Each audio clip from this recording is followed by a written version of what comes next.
Добрый день, дорогие ребята, уважаемые учителя и родители.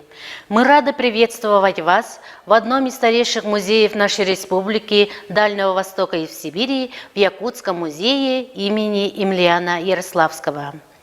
1 января 2021 года исполнилось 125 лет со дня рождения выдающегося государственного и политического деятеля Якутии Ильи Егоровича Винокурова. В честь 125-летия со дня рождения, осознавая судьбоносную роль личности выдающегося государственного и политического деятеля Якутии Ильи Егоровича Винокурова, в истории нашей республики, принимая ключевое значение системы образования в социально-экономическом развитии Намского улуса, распоряжением главы муниципального образования Намский улус, наступивший 2021 год в Намском улусе объявлен годом Ильи Егоровича Винокурова. Также в целях формирования активной гражданской позиции, воспитания у обучающихся чувств патриотизма, уважения к отечественной истории, культуре, традициям коренных народов Севера, этот день, 25 января 2021 года, объявлен единым днем, посвященным Илье Егоровичу Винокурову во всех образовательных организациях Республики Саха-Якутия. Илья Егорович Винокуров – яркий представитель плеяды руководителей Якутии. Он был мудрым руководителем, целеустремленным, умеющим убеждать и объединять людей. 19 января сего года в нашем музее открылась выставка «Жизнь во благо народа», посвященная 125-летию со дня рождения Ильи Егоровича Винокурова в онлайн-формате. На выставке представлены личные вещи, фотографии, награды, документы, восстановленный фрагмент рабочего кабинета Ильи Егоровича и другие экспонаты из фондов Намского историко-этнографического музея имени Сивцева, Хатын-Аринского историко-краеведческого музея имени Винокурова и Якутского музея имени Емельяна Ярославского, а также в виде материалы, копии документов в электронном формате, книги и газетные вырезки из Национального архива, Национальной библиотеки Республики, Национального центра аудиовизуального наследия народов Республики имени Ивана Спиридоновича Жараева. Итак, дорогие ребята, приглашаем вас на экскурсии в онлайн-формате по выставке «Жизнь во благо народа». Экскурсии для вас проведут сотрудники Якутского музея. Итак, дорогие ребята, приглашаем всех на экскурсии в онлайн-формате по выставке «Жизнь во благо народа», посвященная 125-летию Ильи Егоровича Винокурова. Экскурсию для вас проведут сотрудники Якутского музея имени Емельяна Ярославского. Здравствуйте, меня зовут Елена Литвинцева. Я расскажу о жизни и деятельности Ильи Егоровича Винокурова. Илья Егорович Винокуров стоит в одном ряду с такими выдающимися государственными и политическими деятелями Якутии, как Максим Кирович Аммосов, Платон Алексеевич Аюнский, Степан Аржаков. Жизнь и деятельность Ильи Егоровича проходила в сложное и противоречивое время. Это были установление советской власти, гражданская война, сталинские репрессии 1937-1938 годов. Это были также предвоенные и военные годы в республике, которые сопровождались засухой и неслыханной гибелью местного населения от голодной смерти. Илья Егорович Винокуров родился 1 января 1896 года на острове Ойоғосары Кусаған-Эльского наслега Намского улуса. В 1908 году он окончил церковно-приходскую школу. Рано осиротев, Илья Егорович трудовую деятельность начал в 1911 году в качестве батрака, наемного работника с выездом Булунский улус. Летом 1920 года вернувшись в родное село, Илья Егорович активно включился в строительство новой жизни. Во время гражданской войны состоял в отряде красных. После окончания двухмесячных советско-партийных курсов в Якутске Илья Егорович был направлен председателем Хатын-Арынского Насревкома. Руководствуясь партийной совестью, он безотказно принял назначение в северные районы. В 1924 году Илья Егорович организует Булунский округ, в состав которого вошли Верхоянский, Жиганский, Устьянский и Хатано-Анабарский районы. Илья Егорович проводил большую работу по ликвидации голода и безграмотности, а также по строительству культурно-просветительских учреждений, школ, медпунктов, баз продовольственных товаров. В 1934 году Илью Егоровича направляют также в Северный Оленёкский район в качестве инструктора ЯЦИК. В 1935-36 годах Илья Егорович – слушатель высших курсов советского строительства в городе Москва при ВЦИК СССР.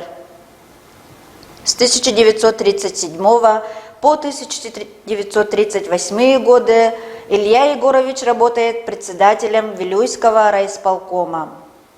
В 1938-39 годах он работал наркомом здравоохранения, а в 1939-43 годах заместитель председателя Совнаркома. В 1943 году Илья Егорович был выдвинут на пост председателя Совнаркома республики. Как глава правительства Илья Егорович много сделал для социально-экономического развития республики, организации помощи фронту. За заслуги Илья Егорович Винокуров был награжден орденами Ленина, Отечественной войны второй степени, Трудового Красного Знамени, медалями за доблестный труд в Великой Отечественной войне 41-45 годов и 800-летия города Москвы. В годы работы на руководящих должностях Илья Егорович Винокуров много сил приложил для развития науки, образования и культуры. В марте 1941 года Илья Егорович возглавил якутскую делегацию на конференции Академии наук СССР по исследованию и развитию производительного потенциала Якутии, которая состоялась в городе Москве. И по итогам этой конференции были приняты основные направления широкомасштабных геолого-разведочных работ, а также промышленного освоения месторождений полезных ископаемых. Именно вот эта конференция 1941 года, которая состоялась в Москве, также открытие Якутского государственного университета, открытие филиала Сибирского отделения Академии наук были связаны с именем Ильи Егоровича Винокурова. Илья Егорович с 1942 по 1946 годы был председателем ученого совета Якутской АССР. И именно в эти годы закладывалась основа многоотраслевой науки в Якутии. Расширилась сеть сельских школ, интернатов, были открыты средние специальные учебные заведения, также укрепилась материальная и техническая база медицинских учреждений. Илья Егорович Винокуров сыграл неоценимую роль в организации и проведении Ленской историко-археологической экспедиции. Ее руководитель Алексей Павлович Окладников лично докладывал Винокурову о найденных стоянках и находках. И в результате этой большой экспедиции были написаны первый том истории Якутии, 8 монографий и сотни статей. Во время Великой Отечественной войны были предприняты новые серьезные шаги, направленные на развитие якутского профессионального музыкального искусства. Открылась первая в республике детская музыкальная школа, был создан музыкальный театр-студия.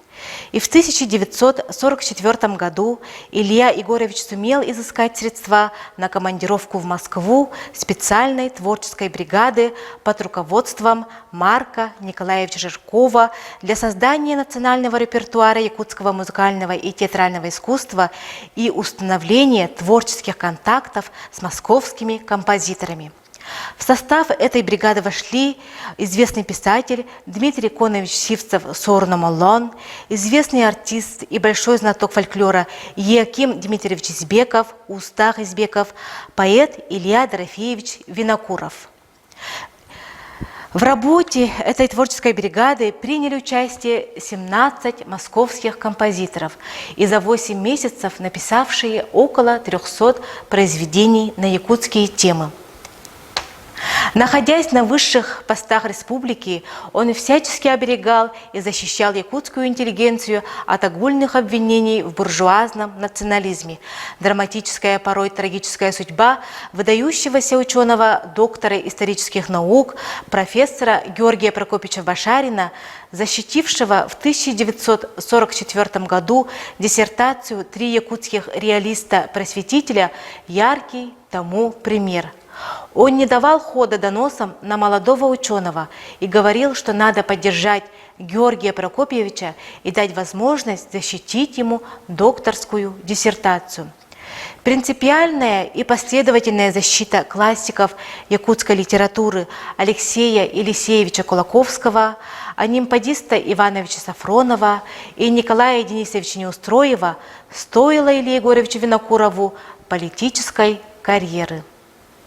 Здесь на выставке представлены, помимо личных вещей Ильи Егоровича Винокурова и архивных документов, книги, посвященные Илье Егоровичу, изданные в разные годы, также газетные статьи, вырезки из фондов Национальной библиотеки Республики Саха-Якутия. В витрине представлены личные документы, награды, портфель Ильи Егоровича Винокурова. Илья Егорович Винокуров был награжден орденами Владимира Ильича Ленина, Трудового Красного Знамени, Великой Отечественной войны второй степени и медалями за доблестный труд в Великой Отечественной войне и 800-летие города Москвы. Будучи государственным и политическим деятелем республики, он оказывал материальную и моральную помощь семье Максима Кировича Аммосова, проживавшей в Москве. Он тайно вечером навещал квартиру Аммосова. После ухода его семья обнаруживала деньги в крупных купюрах, о чем рассказывали в своих воспоминаниях жена, дети Максима Кировича Аммосова и Сафрон Петрович Данилов. В 1996 году по инициативе первого президента Михаила Ефимовича Николаева общественность республики широко отметила 100-летний юбилей выдающегося государственного и политического деятеля Ильи Егоровича Винокурова. Его имя окончательно возвратилось родному народу. Распоряжением главы Намского улуса установлена именная стипендия Ильи Егоровича Винокурова лучшим ученикам Хатын-Арынской школы и лучшим студентам Намского педагогического колледжа. Именем Ильи Егоровича Винокурова названы улицы и скверы в Якутске и Намском улусе, педагогический колледж Намский и Хатын-Арынская средняя школа Намского улуса. На сегодняшний день у Ильи Егоровича Винокурова 5 детей, 13 внуков, 27 правнуков и 16 праправнуков. Род Винокуровых живет по всему земному шару, в городах Центральной России, ближнем зарубежье, Канаде, Америке, Греции и Италии.